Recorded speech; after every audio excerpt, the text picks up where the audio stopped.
Yay, wow, chapter 24. I forgot to count how many pages this is, but I think I'm only going to go 10 as per usual. So I'm on page 512.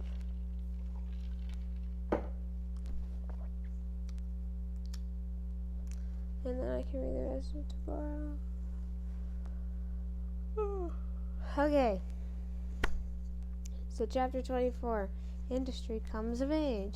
As the 19th century drew to a close, observers were asking, why are the best men not in politics? One answer was that they were being lured away from the public life by the lusty attractions of the booming private economy. As America's industrial revolution slipped into high gear, talented men ached for profits, not the presidency. They dreamed of controlling corporations, not the Congress. What the nation lost in civic leadership, it gained an astounding surge of economic growth. As late 1870, As late as 1870, agriculture remained the nation's biggest business. By 1900, it accounted for less than half the national economy. Until the end of the Civil War, the United States imported more merchandise than it exported. By 1900, it annually delivered more than $600 million worth of manufactured goods to the world's marketplace. Americans did not achieve this economic transformation all by themselves. Foreign investment, labor, trade, and technology made it possible. Although in many ways still a political dwarf, the United States was about to stand up before the world as an industrial colossus, and the lives of millions of working Americans would be transformed in the process. The iron colt becomes an iron horse. The government business entanglements that increasingly shaped politics after the Civil War also undergirded the industrial development of the nation. The unparalleled outburst of railroad construction was a crucial case. When Lincoln was shot in 1865, there were only 35,000 miles of steam railways in the United States, mostly east of the Mississippi. By 1900, the figure had spurted up to 192,556 miles, or more than that for all of Europe combined, and much of the new trackage ran west of Mississippi. Transcontinental railroad building was so costly and risky as to require government subsidies, as it had been in many other industrializing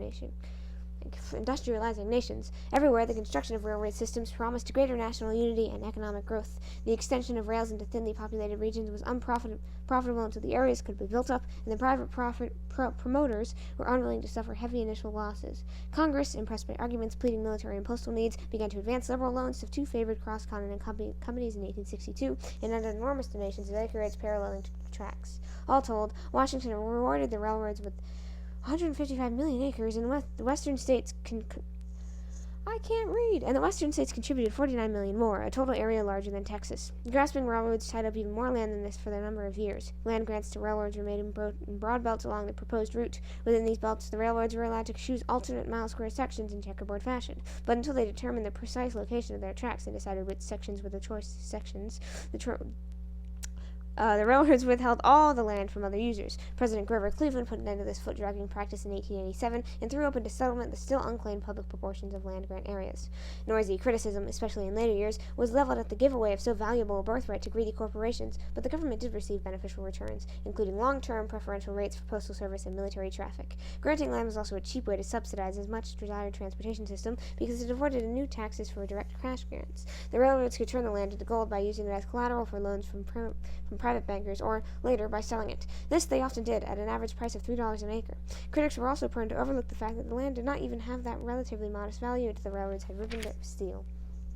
Frontier villages touched by the magic wand of the iron rail became flourishing cities. Those that were bypassed often withered away and became ghost towns. Little wonder that communities fought one another for the privilege of playing host to the railroads. Ambitious towns customarily held out monetary and other attractions to the builders, who sometimes blackmailed them into contributing more generously.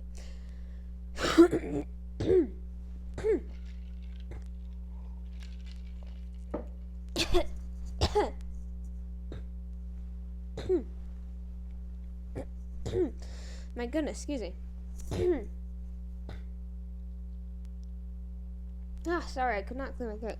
Deadlock in the 1850s over the proposed transcontinental railroad was broken when the South seceded, leaving the fields to the North. Okay, here we go. Deadlock in the 1850s over the proposed transcontinental railroad was broken when the South seceded, leaving the field to the North. In 1862, the year after the guns first spoke at Fort Sumter, Congress Congress made provision for starting the long-awaited line. One weighty argument for action was the urgency of bolstering the Union, already disrupted by binding the Pacific coast, especially the gold-rich California, more surely to the rest of the public. The Union Pacific Railroad, note the word Union, was thus commissioned by Congress to thrust westward from Omaha, Nebraska. For each mile of track constructed, the company was granted 20 square miles of land, alternating on 60-acre sections on either side of the track. For each mile, the builders were also to receive a generous federal loan, ranging from $16,000 on the flat prairie land to $48,000 for the mountainous country. The laying of rails began in earnest after the Civil War ended in 1865, and with juicy loans and land grants available, the groundhog promoters made all possible haste. Insiders of the Crescent Mobilier Construction Company reaped fabulous profits. They shyly pocketed $73 million for some $50 million worth of breakneck construction, spending small change to bribe congressmen to look the other way. Sweaty construction gangs, containing many Irish paddies, Patricks, who had fought in the Union armies, worked at a frantic pace. On one record-breaking day, a sledge and shovel army of some 5,000 men laid 10 miles of track. A favorite song went like this: "Then drill my paddies drill my heroes drill all day, no sugar in your tay, working on the UP Railway." When hostile Indians attacked in futile efforts to protect what once rightfully had been their land, the laborers would drop their picks and seize their rifles. Scores of people, railroad workers, and Indians lost their lives as the rails stretched ever westward. At Rail's End, workers tried their best to find relaxation and conviviality in their tented towns, known as Hells on Wheels, often teeming. Oh, sorry, it's just my wire. I thought a bug was on me. Okay. At Rail's End, workers tried their best to find relaxation and conviviality in their tented towns, known as Hells on Wheels, often teeming with as many as 10,000 men and a sprinkling of painted prostitutes and performers. Rail laying at the California end was undertaken by the Central Pacific Railroad. This line pushed boldly eastward from Boomtown, Sacramento, over and through the towering snow-clogged Sierra Nevada. Four far-seeing men, the so-called Big Four, were the chief financial backers of the enterprise. The quartet included the heavy-set, enterprising ex-governor Leland Stanford of California, who had useful political connections, and the burly, energetic Collis B. Huntington, an adept lobbyist. The Big Four cleverly operated through two construction companies, and although they walked away with tens of millions in profits, they kept their hands relatively clean by not becoming involved in the bribing of congressmen. The Central Pacific, which was granted the same pricey subsidies as the Union Pacific, had the same incentive to haste. Some 10,000 Chinese laborers, sweating from dawn to dusk under their basket hats, proved to be cheap, efficient, and expendable. Hundreds lost their lives in premature explosions and other mishaps. The towering Sierra Nevada presented a formidable barrier, and the nerves of the Big Four were strained when their workers could chip only a few inches a day, tunneling through solid rock, while the Union Pacific was sledgehammering westward across the open plains. A wedding of the rails was finally consummated near Ogden, Utah in 1869, as two locomotives, facing on a single track, half a world behind each back, gently kissed cow-catchers. The colorful ceremony included a breaking of champagne bottles and the driving of the last ceremonial golden spike, with ex-governor Stanford clumsily wielding a silver maul. In all, the Union Pacific built 1,086 miles, the Central Pacific 689 miles. Completion of the Transcontinental Line, a magnificent engineering feat for that day, was one of America's most impressive peacetime undertakings. It welded the West Coast more firmly to the Union and facilitated a flourishing trade with Asia. It penetrated the arid barrier of the deserts, paving the way for the phenomenal growth of the Great West. Americans compared this electrifying achievement with the Declaration of Independence and the emancipation of slaves. Jubilant Philadelphians again rang the cracked bell of the Independence Hall.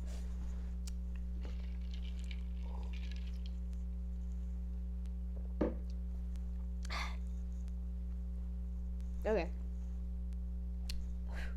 Binding the country with railroad ties. With the Westward Trail now blazed, 4 other transcontinental lines were completed before the century's end. None of them secured monetary loans from the federal government, as did the Union Pacific and the Central Pacific, but all of them, except the Great Northern, received generous grants of land. The Northern Pacific Railroad, stretching from Lake Superior to Puget Sound, reached its terminus in 1883. The Atchison, Topeka, and Santa Fe, stretching through the southwestern deserts of California, was completed in 1884. The Southern Pacific opened from New Orleans to San Francisco and was consolidated in the same year. The last spike of what was the last 5 transcontinental railroads of the 19th century was hammered home in 1893. The Great Northern, which ran from Duluth to Seattle north of the Northern Pacific, was the creation of a far-visioned Canadian-American James J. Hill, a bear-like man who was probably the greatest railroad builder of all. His enterprise was so soundly organized that it rode through later financial storms with flying colors. Yet the romance of the rails was not without its sordid side. Pioneer builders were often guilty of gross over-optimism, avidly seeking land bounties and pushing into areas that lacked enough potential population to support a railroad. They sometimes laid down rails that led from nowhere to nothing. When prosperity failed to smile upon their coming, they went into bankruptcy, carrying down with them the savings of trusting investors. Many of the large railroads in the post-Civil War decades passed through seemingly endless bankruptcies, mergers, or reorganizations. Railroad consolidation and mechanization.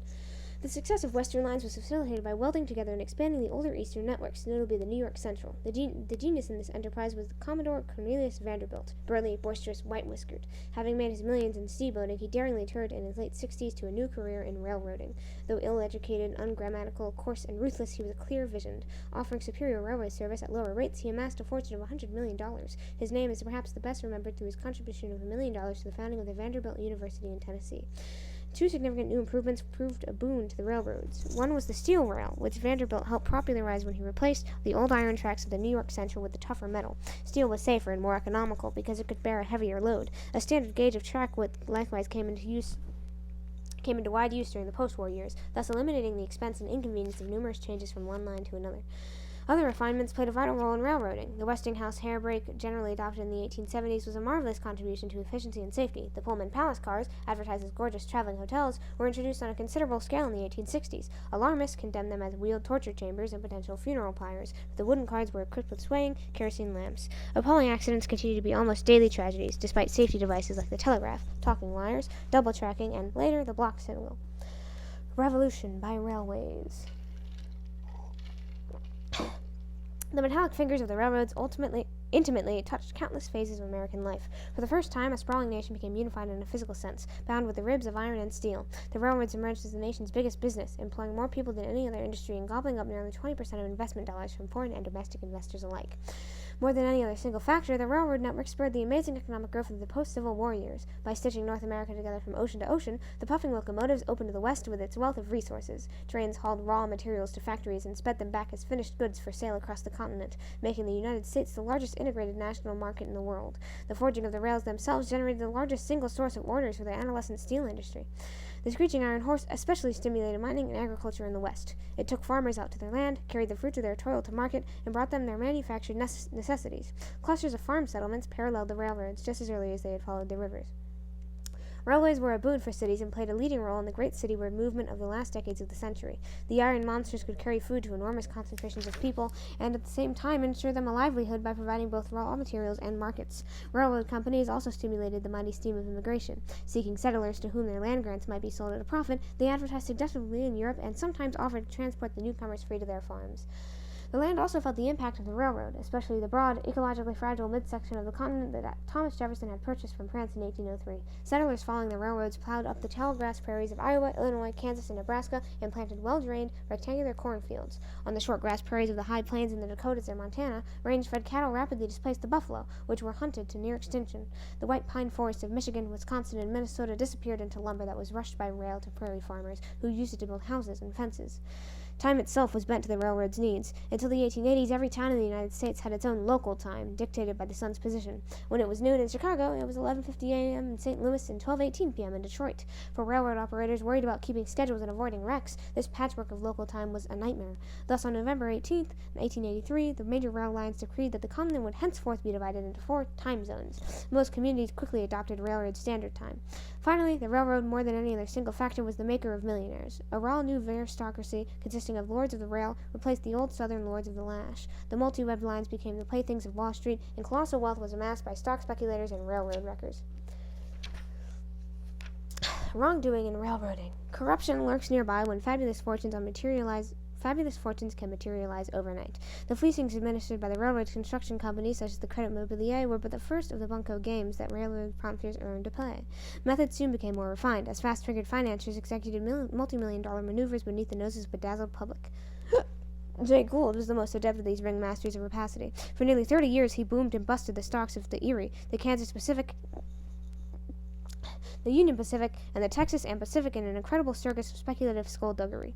One of the favorite devices of the moguls of manipulation was stock watering. The term originally referred to the practice of making cattle thirsty by feeding them salt and then having them bloat themselves with water before they were weighed in for sale. Using a variation of this technique, railroad stock promoters grossly inflated their claims about a given line's assets and profitability and sold stocks and bonds far in excess of the railroad's actual value. Promoters' profits were often the tail that wagged the iron horse itself. Railroad managers were forced to charge extortionate rates and wage ruthless competitive battles in order to pay off the exaggerated financial obligations with which they were saddled. The public interest was frequently trampled underfoot as the railroad titans waged their brutal wars. Crusty old Cornelius Vanderbilt, when told that the law stood in his way, reportedly exclaimed, "Law? What do I care about the law? Hain't I got the power?" On another occasion, he supposedly threatened some associates. "I won't sue you, for the law is too slow. I'll ruin you." His son, William H. Vanderbilt, when asked in 1883 about the discontinuance of a fast mail train, reportedly snorted, "The public be damned." While abusing the public, the railroaders blandly bought and sold people in public life. They bribed judges and legislators, employed arm-twisting lobbyists, and elected their own creatures to high office. They showered free passes on journalists and politicians in profusion. One railroad man noted in 1885 that in the West, no man who has money or official position or influence thinks he ought to pay anything for riding on a railroad. Railroad kings were, for a time, virtual industrial monarchs. As manipulators of a huge natural monopoly, they exercised more direct control over the lives of more people than did the President of the United States, and their terms were not limited to 4 years. They increasingly shunned the crude bloodletting of cutthroat competition and began to cooperate with one another to rule the railroad dominion. Sorely pressed to show at least some returns on their bloated investments, they entered into defensive alliances to protect precious profits. The earliest form of combination was the pool, an agreement to divide the business in a given area and share the profits. Other rail barons granted secret rebates or kickbacks to powerful shippers in return for steady and assured traffic. Often they slashed their rates on competing lines, but they more than made up the difference on non-competing ones, where they might actually change more for a short haul than for a long one. As a result, small farmers usually paid the highest rates, while large customers got the best deals. Government bridles the iron horse. It was neither healthily nor politically acceptable that so many people should be at the mercy of so few. Impoverished farmers, especially in the Midwest, began to wonder if the nation had not escaped from the slavery power only to fall into the hands of the money power, as represented by the railroad plutocracy. But the American people, usually quick to respond to political injustice, were slow to combat this economic injustice. Dedicated to free enterprise and to the principle that the competition is the soul of trade, they cherished a traditionally keen pride in progress. They remembered that Jefferson's ideals were hostile to government interference with business. Above all of this, there shimmered the American dream, the hope that in a catch-as-catch-can economic system, anyone might become a millionaire. The Depression of the 1870s goaded the farmers into protesting against being railroaded into bankruptcy. Under pressure from organized agrarian groups like the Grains, patrons of husbandry, many Midwestern legislators tried to regulate the railroad monopoly. The scattered state efforts reached to a halt in 1886. The Supreme Court, in the famed Wabash, St. Louis, and Pacific Railroad Company versus Illinois case, decreed that individual states had no power to regulate interstate commerce. If the mechanical monster were to be corralled, the federal government would have to do the job. Stiff-necked President Cleveland did not look kindly on effective regulation, but Congress ignored his grumbling indifference and passed the Epical Interstate Commerce Act in 1887.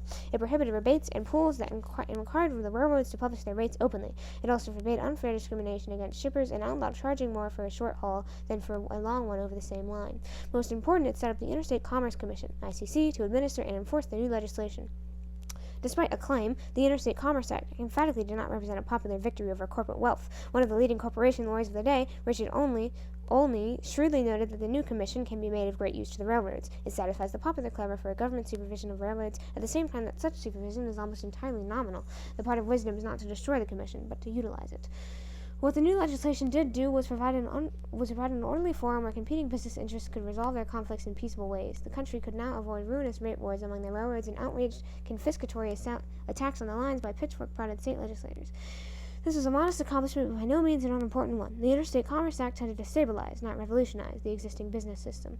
Yet the act still ranks as a red-letter law. It was the first large-scale attempt by Washington to regulate business in the interest of society at large. It heralded the arrival of a series of independent regulatory commissions into the next century, which would irrevocably commit the government to the daunting task of monitoring and guiding the private economy. It foreshadowed the doom of freewheeling, buccaneering business practices, and served full notice that there was a public interest in private enterprise that the government was bound to protect. The miracles of mechanization.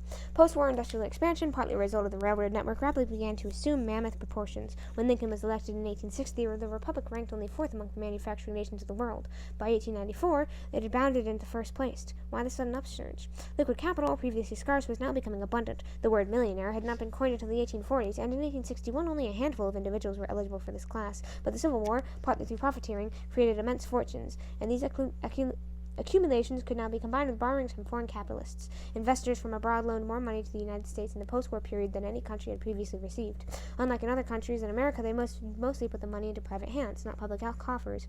Investors primarily from Britain, but also from France, Germany, the Netherlands, and Switzerland, sometimes owed all or part of an American business. Other times, they simply lent their money to the thousands of European companies set up to manage investments in U.S. industry. Either way, Europeans were usually content to let Americans run the business. Until hard times hit, they demanded more say over company operations or government economic policies. Innovations in transportation fueled growth, too, by bringing the nation's amazingly abundant natural resources, particularly coal, oil, and iron, to the factory door. A shipping system to the Great Lakes carried the rich iron deposits from the Mesabi Range of Minnesota to Chicago and Cleveland for refining. This priceless bonanza, where mountains of red-rusted ore could be scooped up by steam shovels, ultimately became a cornerstone of a vast steel empire. Copper, bauxite, and zinc made similar journeys from mine to manufacture. The sheer size of the American market encouraged innovators to invent mass production methods. With cheap transportation crisscrossing the nation and an even larger population able and eager to consume, anyone who could make an appealing new product available for a good price on large...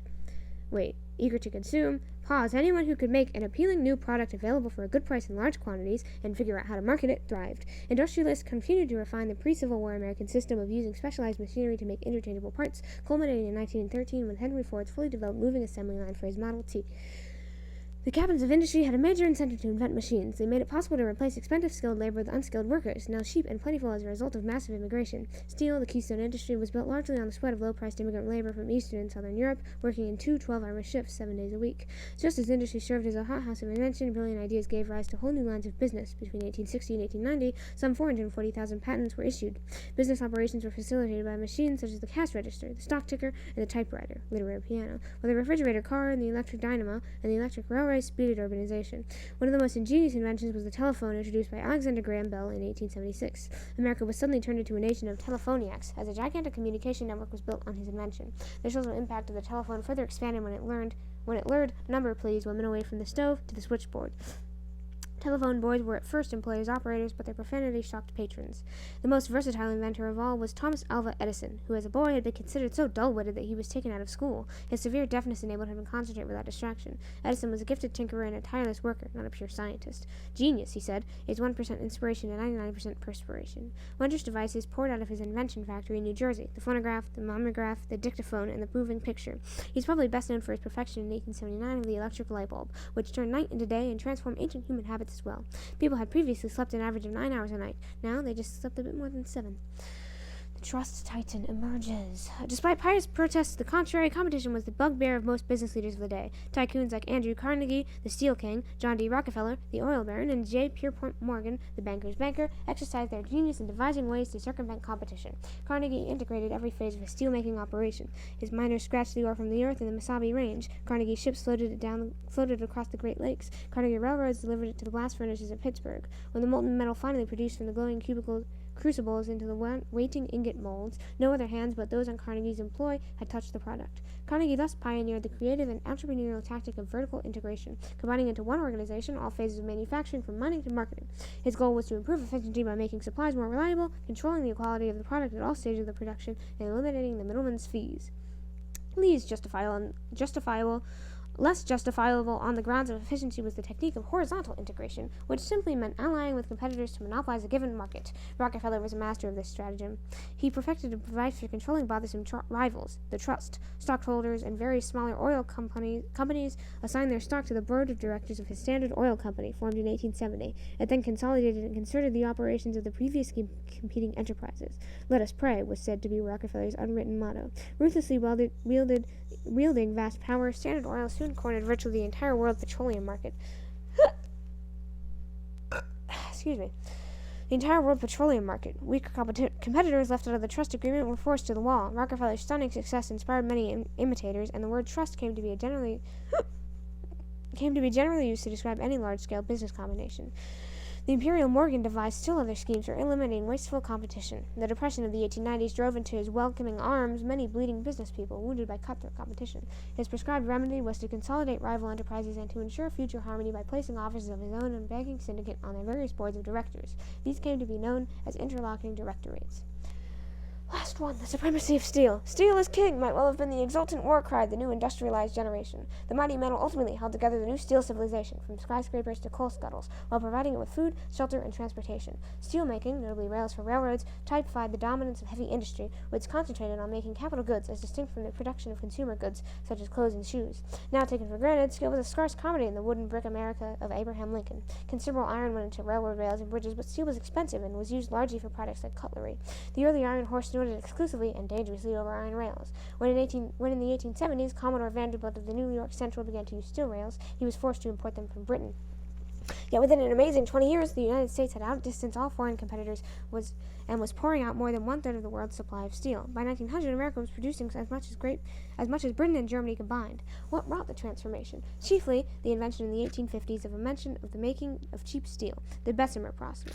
It was named after a derided British inventor, although an American had stumbled on it a few years later. William Kelly, a Kentucky manufacturer of iron kettles, discovered that cold air blown on red-hot iron caused the metal to become white-hot by igniting the carbon and thus eliminating impurities. He tried to apply the new air boiling technique to his own product, but his customers decried Kelly's full steel, and his business declined. Gradually, the Bessemer-Kelly process won acceptance, and these two crazy men ultimately made possible the present steel civilization.